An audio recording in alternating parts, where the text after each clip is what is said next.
Assalamualaikum warahmatullahi wabarakatuh. Halo semuanya, perkenalkan nama saya Fazila Tuarina dengan NIM 10820240025. Saya dari Prodi Bimbingan dan Konseling Pendidikan Islam. Jadi pada kesempatan kali ini saya akan membahas salah satu isu yang sedang banyak diperbincangkan dalam dunia pendidikan, yaitu kesehatan mental siswa di era digital dan peran guru bimbingan dan konseling Islam dalam mengatasinya. Isu ini menjadi perhatian karena semakin banyak peserta didik yang mengalami stres, kecemasan, tekanan akademik, hingga masalah akibat penggunaan media sosial. Kondisi tersebut tentu berdampak pada proses belajar maupun perkembangan diri siswa. Baik, selanjutnya kita akan membahas mengenai apa itu kesehatan mental. Nah, menurut Organisasi Kesehatan Dunia, kesehatan mental adalah kondisi ketika seseorang mampu menyadari potensi dirinya, mampu mengatasi tekanan hidup sehari-hari, bekerja atau belajar secara lebih produktif, serta mampu berkontribusi kepada lingkungannya.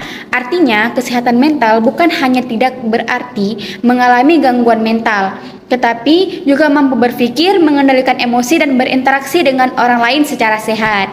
Bagi siswa, kesehatan mental sangat penting karena dapat mempengaruhi semangat belajar, konsentrasi, kepercayaan diri, cara mereka berinteraksi dengan teman maupun dengan keluarga. Selanjutnya kita akan membahas mengapa isu ini menjadi isu terkini. Jadi di era digital saat ini, kehidupan remaja tidak bisa dipisahkan dari internet dan media sosial. Kemajuan teknologi memang memberikan banyak manfaat, namun juga menimbulkan berbagai tekanan baru. Contohnya, siswa sering membandingkan dirinya dengan orang lain di media sosial, takut tertinggal informasi, atau fear of missing out atau FOMO.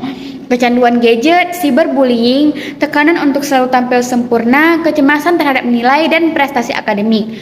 Akibatnya, banyak siswa yang mengalami stres, kecemasan, kurang percaya diri, dan juga sulit berkonsentrasi. Mereka juga menarik diri dari lingkungan sosial, bahkan kehilangan motivasi dalam belajar. Baik, selanjutnya kita memasuki ke contoh kasus. Misalnya, terdapat seorang siswa SMA bernama Aza. Setiap hari ia menghabiskan waktu sekitar 8 jam menggunakan media sosial. Ia sering melihat teman-temannya mengunggah prestasi, nilai tinggi, liburan hingga kehidupan yang terlihat sempurna. Lama-kelamaan, ia mulai merasa dirinya tidak sebaik orang lain. Ia menjadi minder, nilainya mulai turun, sering tidak masuk sekolah, sulit tidur, dan lebih suka menyendiri. Saat ditanya guru, ia hanya menjawab bahwa dirinya baik-baik saja. Padahal sebenarnya ia sedang mengalami tekanan psikologis. Kasus seperti ini sering ditemukan di sekolah dan menjadi tantangan baru bagi layanan BK. Selanjutnya kita akan membahas mengenai faktor penyebab. Beberapa faktor penyebab kesehatan mental siswa terganggu, antara lain yang pertama ada faktor internal. Yang pertama, kurang mampu mengelola emosi, rendahnya rasa percaya diri, kepribadian yang mudah cemas. Kemudian ada faktor eksternal, yaitu tekanan akademik, konflik keluarga, bullying atau cyberbullying, penggunaan media sosial yang berlebihan, serta kurangnya dukungan dari lingkungan sekitar. Selanjutnya kita akan membahas beberapa dampak yang terjadi terhadap siswa. Jadi, jika masalah kesehatan mental tidak segera ditangani, maka dapat menyebabkan prestasi belajar siswa yang menurun, siswa jadi sering bolos sekolah, kehilangan motivasi belajar, siswa juga sulit berinteraksi dengan teman, mudah marah, sulit berkonsentrasi, merasa rendah diri, bahkan dapat mengganggu perkembangan sosial dan emosional terhadap diri siswa. Selanjutnya kita akan membahas mengenai peran guru BK dalam menghadapi isu ini. Jadi, guru BK memiliki peran yang sangat penting. Yang pertama, melakukan deteksi dini. Guru BK perlu mengidentifikasi siswa yang mulai menunjukkan perubahan perilaku. Misalnya, mulai sering menyendiri, nilainya mulai menurun, sering menangis, mudah marah, dan juga sering tidak masuk sekolah. Kemudian yang kedua, memberikan layanan konseling. Nah, guru BK dapat memberikan layanan konseling secara individu atau konseling kelompok, juga layanan konsultasi atau layanan informasi maupun bimbingan klasikal sesuai dengan kebutuhan siswa. Yang ketiga, memberikan edukasi kesehatan mental. Jadi, guru BK perlu memberikan pemahaman kepada siswa bahwa menjaga kesehatan mental sama pentingnya dengan menjaga kesehatan fisik. Misalnya, melalui seminar, penyuluhan, atau poster edukasi. Namun, kegiatan sekolah juga bisa ikut membantu. Yang keempat ada berkolaborasi.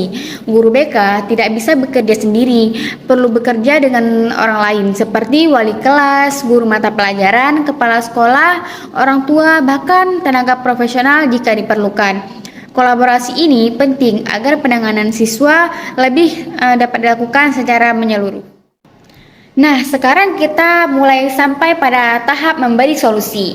Jadi, beberapa solusi yang dapat dilakukan yaitu meningkatkan literasi kesehatan mental di sekolah, mengurangi stigma terhadap siswa yang datang ke ruang BK, meningkatkan komunikasi antara sekolah dan orang tua menggunakan media sosial secara bijak, menyediakan layanan BK yang mudah diakses oleh siswa, serta menciptakan lingkungan sekolah yang aman, nyaman, dan mendukung perkembangan peserta didik. Nah, kita akhirnya sampai pada kesimpulan ya. Jadi kesimpulan dari kajian isu kita hari ini yaitu dari pembahasan tersebut dapat disimpulkan bahwa kesehatan mental siswa merupakan salah satu isu terkini yang sangat penting dalam dunia bimbingan dan konseling. Jadi perkembangan teknologi dan media sosial juga membawa manfaat, tetapi juga menghadirkan tantangan baru bagi remaja. Oleh karena itu, guru BK memiliki peran strategis dalam memberikan layanan konseling, edukasi, pencegahan, serta bekerjasama dengan seluruh pihak agar siswa dapat berkembang secara lebih optimal, baik secara akademik maupun psikologis. Jadi demikian pemaparan saya mengenai kajian isu terkini BK mengenai kesehatan mental siswa di era digital dan peran guru BK. Semoga materi ini dapat menambah wawasan kita mengenai pentingnya menjaga kesehatan mental peserta didik serta memperkuat peran bimbingan dan konseling sekolah. Terima kasih atas perhatiannya teman-teman. Mohon maaf apabila ada kekurangan. Saya akhiri. Assalamualaikum warahmatullahi wabarakatuh.